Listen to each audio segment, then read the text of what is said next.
The truth is finally breaking through the carefully staged Hollywood narratives. For months, Blake Lively and her husband Ryan Reynolds have been pushing a story portraying Justin Baldoni, actor, director, and advocate for women's voices, as some kind of problem on the set of It Ends With Us. But now, the cracks in Blake's story are becoming impossible to ignore. What's emerging doesn't resemble a victimized actress. It looks more like a calculated smear campaign. Here's what you need to know.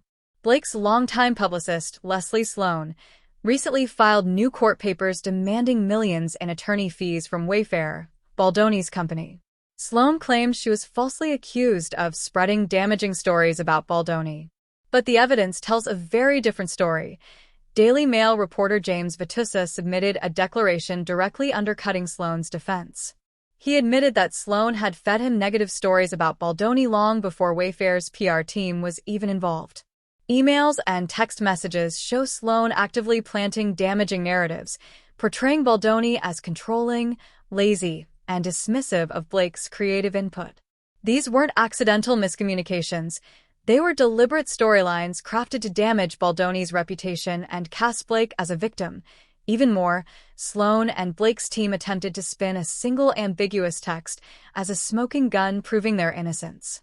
Legal documents reveal that the judge didn't dismiss Sloan because the text was misunderstood. He dismissed it because Blake's team failed to prove actual malice. In short, the dismissal wasn't proof of Sloan's innocence.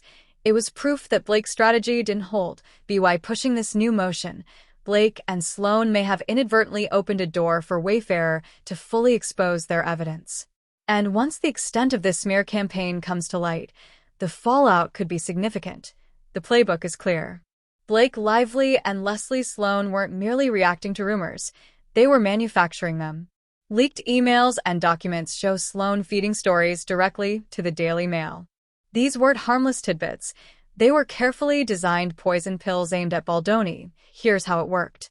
Sloan told Vitusa that Baldoni had refused to let Blake have creative input on sensitive scenes involving abuse or intimacy. She framed him as a controlling director who silenced women. The reality? The It Ends With Us script was written by women, adapted from Colleen Hoover's best-selling novel, and Baldoni actively supported female voices. But Sloan twisted the narrative, portraying Blake, and even Ryan Reynolds, who wasn't part of the project, as saviors rescuing the script from Baldoni's incompetence. By August 2024, the Daily Mail was publishing article after article echoing Sloan's talking points. Baldoni was depicted as difficult. The script was supposedly terrible. Ryan Reynolds was suddenly the heroic fixer. The public didn't realize these weren't organic leaks. They were part of a meticulously crafted PR strategy. Sloan weaponized the press to present Blake as a silenced creative genius and Baldoni as an abusive figure. Then came the legal maneuver. With Sloan's case dismissed, Blake and Sloan filed a motion demanding millions in attorney fees, claiming Wayfair and Baldoni's team acted in bad faith by suing Sloan in the first place. On paper, it seemed clever, but in reality, it may have been a huge misstep. By filing this motion, Sloan gave Wayfair the legal right to respond with their full evidence. That means Baldoni's team can now present emails, texts, and declarations exposing Sloan's orchestration of the smear campaign. Court filings show that as early as August 8, 2024, Sloan was feeding Vitusa negative information about Baldoni, false claims of creative disputes, allegations that Ryan Reynolds rewrote the script, and assertions that Baldoni excluded women from the filmmaking process. These weren't casual comments. They were the backbone of multiple Daily Mail exclusives designed to humiliate Baldoni. Vitusa himself admitted in private emails that Sloan supplied key intel fueling high-profile stories worldwide. This isn't defamation against Sloan. It's PR warfare that she actively led. And here's the danger for Blake. If Wayfair exposes the full scope of Sloan's communications, it won't just damage Sloan's credibility. It will directly link Blake Lively to the campaign because Sloan's efforts were ultimately defending her client, Blake.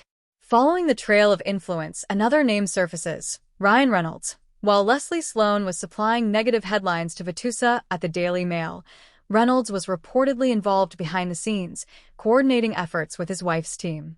Though he wasn't officially part of the project, the emails and communications suggest his fingerprints are on the strategy, amplifying the perception of coordinated overreach. In short, Blake Lively's narrative of victimhood is crumbling. What looked like a simple public dispute with a co-star now appears as a strategic PR and legal offensive aimed at reshaping public perception, smearing Baldoni and elevating Blake's image. Every new filing, every leaked message, every headline planted by Sloan strengthens the case that this was intentional, calculated, and not at all accidental. The stakes are higher than ever. If Wayfarer presents the full evidence in court, Blake and Ryan's carefully constructed media story could collapse entirely, revealing a pattern of manipulation that spans PR, media, and legal strategy. What was meant to protect Blake's image may now backfire, exposing the inner workings of Hollywood's high-stakes publicity machinery and placing both Lively and Reynolds under intense scrutiny. Ryan Reynolds may not have been officially credited on It Ends With Us, but insiders say his influence on the scandal was unmistakable. Here's how the narrative was constructed. Leslie Sloan, Blake Lively's publicist, planted stories suggesting that Baldoni's script was a disaster and that Reynolds had to step in to save it. Headlines implied that Ryan personally rewrote portions of the script to fix Justin's mistakes. But court documents and industry records tell a very different story. The script was written by women, Christy Hall and Colleen Hoover, the author of the best-selling novel. Baldoni never needed Ryan to rescue the project. The claim was pure spin. So why push the story? It served two strategic purposes. First, it painted Baldoni as incompetent, a director incapable of handling his own film. Second, it elevated Blake, framing her as the creative visionary whose husband had to step in to save the project. Essentially, it was a PR stunt designed to humiliate Baldoni while glorifying Blake. Reynolds' role didn't stop there. Insiders report that he and Blake tightly controlled the film's publicity. While Blake and co-stars promoted It Ends With Us across interviews, panels, and social media, Baldoni was notably absent from the press circuit. Emails suggest this wasn't accidental. Sloan and Blake intentionally sidelined Baldoni from promotions, making him appear disengaged and lazy. Meanwhile, Blake and Ryan positioned themselves as the hardworking saviors of the project. In reality, Baldoni wasn't allowed to advocate for his own film, while his co-stars used Hollywood influence and media manipulation to silence him. This went beyond PR management. It amounted to character assassination, with Ryan acting as Blake's enforcer. The TOs support their narrative. Blake and Sloan waved around a so-called smoking gun. But this evidence was nothing more than a distraction. The focal point was a single ambiguous text from Daily Mail reporter James Batissa, in which he referenced Blake claiming she was assaulted. Sloan insisted this line proved the entire lawsuit was fabricated. However, the reality is different. That text was never central to the case. It was a minor detail in a much larger context. Court filings confirm that the judge didn't dismiss Sloan because of a misunderstanding of the text. The dismissal occurred because Wayfarer's complaint failed to establish the legal standard of actual malice, which is necessary when suing someone connected to a public figure. The case was dismissed on a technicality, not because Sloan or Blake were innocent. Yet, Blake and Sloan continue to treat this single text as exoneration. In doing so, they ignore the broader pattern. Sloan repeatedly communicated with Batissa, disseminating false stories about creative disputes, pushing the narrative that Ryan rewrote the script, and orchestrating a coordinated effort to smear Baldoni in the media. Blake's team wants the public to focus on one tree, while overlooking the entire forest of evidence. That forest consists of emails, texts, and articles demonstrating Sloan's deliberate campaign to damage Baldoni's reputation. By reopening the case in court, Sloan may have inadvertently handed Wayfarer the opportunity to present the entire forest to the judge, not just the single text. This comprehensive evidence could severely undermine both her credibility and Blake's. And if Sloan believed Batissa would serve as her unshakable ally, she may have miscalculated. The reporter's private admissions and communications could now backfire, casting the whole narrative in a damaging light and linking Blake and Ryan directly to the smear campaign. Leslie Sloan's version of events paints her as a neutral party, a publicist caught in the crossfire of a Hollywood dispute, working to clear her name. But the reality is far messier and far more damaging to both her and Blake Lively. Evidence shows Sloan's actions were anything but neutral, and inconsistencies in the testimony of reporter James Vitusa threatened to blow the whole strategy apart. In one filing, Vitusa claimed Sloan never fed him any information about Blake facing misconduct, suggesting that any confusion came from Wayfair misreading his text. Private emails, however, tell a completely different story. Months earlier, Vitusa wrote to his editors at the Daily Mail, explicitly admitting that Sloan provided him damaging information about Justin Baldoni. He used that information in several published articles, stories that went global and framed Baldoni as a controlling, dismissive, and difficult director. These weren't casual leaks. They were the core of a manufactured narrative designed to put Baldoni on the defensive. The contradictions didn't end there.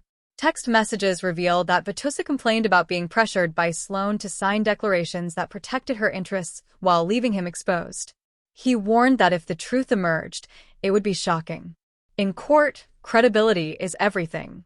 A witness who shifts their story to benefit one party over another risks undermining the entire case. If a jury had to consider Vitusa's testimony, they would be instructed that if a witness is caught lying about one detail, their entire testimony could be disregarded. Far from saving Sloan, his inconsistencies could end up sinking her, and by extension, Blake Lively. The logical question arises: who was behind Sloan's aggressive tactics? Every trail points back to Blake. The most damning evidence may not even be in courtroom filings, it's in the emails. On August 8, 2024, Vitusa sent a message to his editors at the Daily Mail admitting that Sloan had been feeding him information about Justin Baldoni for weeks, long before Wayfair had even hired a public relations representative. This proves that the smear campaign was not a reaction, it was proactive. Sloan was manufacturing stories before any defense team existed, undercutting Blake's narrative that her team was merely responding to bad press. The timing is critical. That same day, Vitusa detailed in his internal email that Sloan's information had been used in multiple articles, creating the global narrative that Baldoni silenced Blake, mishandled sensitive material, and ignored her creative input. These weren't independent investigations or organic leaks. They were orchestrated by Sloan to position Blake as the wronged creative and Baldoni as incompetent. The very next day, Jed Wallace was officially hired as Wayfair's PR representative, meaning Sloan had been seeding damaging stories before the official defense even existed. This coordinated effort didn't stop at planting stories. When It Ends With Us rolled out for promotions, Blake and Ryan Reynolds took over the publicity, while Baldoni was largely absent. Directors who also star in their films are typically central to interviews, press tours, and red carpet appearances, yet Baldoni was noticeably invisible. According to insiders and email records, Sloan and Blake deliberately controlled every aspect of the media narrative, sidelining him to make him appear disengaged while Blake and her team dominated coverage. This dual strategy, manufacturing negative stories while erasing Baldoni from the promotion, wasn't a simple PR mistake. It was a carefully orchestrated campaign to shape public perception and protect Blake's image while undermining Baldoni. The email evidence and Vitusa's admissions now suggest that what was portrayed as reactionary defense was actually a full-blown offensive operation, with Blake and Sloan at the helm, controlling both the story and the press coverage. In short, the records show that the smear campaign was deliberate, meticulously timed, and closely tied to Blake Lively. From planting damaging narratives with reporters to orchestrating promotional dominance, every step reinforced the false image that Baldoni was a problem and Blake was the creative savior. As this evidence comes to light, it threatens to dismantle the carefully constructed story Blake and Sloan have been telling, exposing their efforts for what they truly are, a strategic attack disguised as a victim narrative. In the midst of Hollywood glitz and glam, a darker story is emerging behind the scenes of It Ends With Us. Despite what headlines suggested, Justin Baldoni wasn't absent from the film's promotions because he didn't care. He was deliberately sidelined. Emails and insider accounts reveal that Blake Lively and Leslie Sloan actively controlled the publicity, creating the false impression that Baldoni was disengaged, lazy, or unwilling to support a project he had dedicated years to.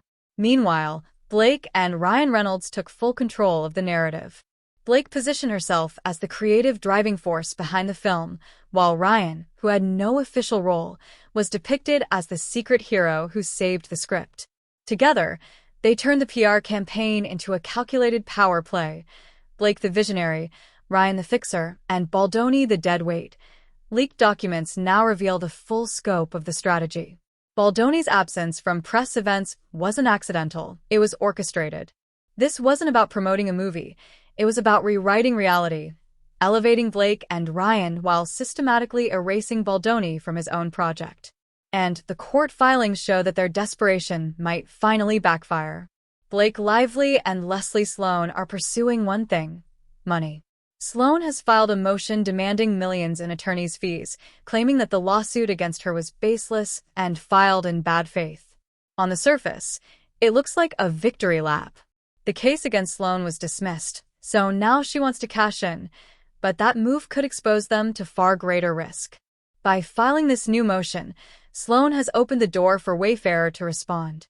That means Baldoni's legal team can finally present the full arsenal of evidence: emails, texts, declarations, proof that Sloan wasn't an innocent bystander, but the architect of a calculated smear campaign. Court documents already show Sloan feeding stories to Daily Mail reporter James Vitusa, planting narratives about creative differences, alleged script rewrites, and Baldoni's supposed failures as a director. Vitusa himself admitted that these stories came directly from Sloan and fueled global headlines that damaged Baldoni's reputation. BY demanding attorney's fees. Sloan is essentially daring Wayfarer to hit back with the receipts, and once they do, her credibility could collapse completely. But it doesn't end with Sloan. Every piece of evidence points directly to Blake Lively as the client she was protecting, and to Ryan Reynolds, who actively inserted himself into the narrative to cover for his wife. This isn't just a risky legal maneuver, it's reckless. Instead of stepping away quietly after the dismissal, Blake and Sloan are pushing for a payday, potentially exposing the full scope of the smear campaign under oath with no way to spin it. The full picture is undeniable. Baldoni was the target. Blake was the aggressor. From the start, Blake and Ryan weren't victims. They were orchestrators. With Leslie Sloan coordinating the campaign, they weaponized the press, rewrote the narrative, and actively tried to erase Baldoni from his own film. The evidence is clear. Sloan was feeding negative stories to Vitusa as early as August 8, 2024, before Wayfarer even had a PR team. Those stories painted Baldoni as controlling, lazy, and unfit to direct, shaping public opinion and positioning Blake and Ryan as the project saviors. Then came the script rewrite myth, the false story that Ryan Reynolds had personally saved the film from Baldoni's mistakes. It was designed to glorify Blake and Ryan while humiliating Baldoni, cementing a false narrative in the public eye. When the lawsuit shone a light on Sloan's tactics, Blake's team attempted to distract from the evidence by highlighting one ambiguous text as proof of innocence, conveniently ignoring the mountain of emails and communications showing Sloan's role in orchestrating the smear. Now, by pursuing attorney's fees, they may be forcing the release of all the evidence.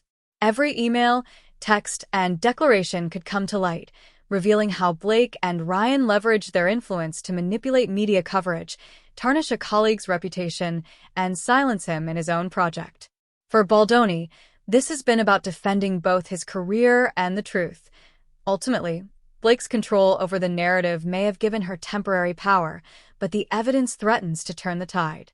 Once fully exposed, it won't be Baldoni's reputation on trial, it will be Blake Lively's. And in this case, no amount of Hollywood spin or PR maneuvering will save her.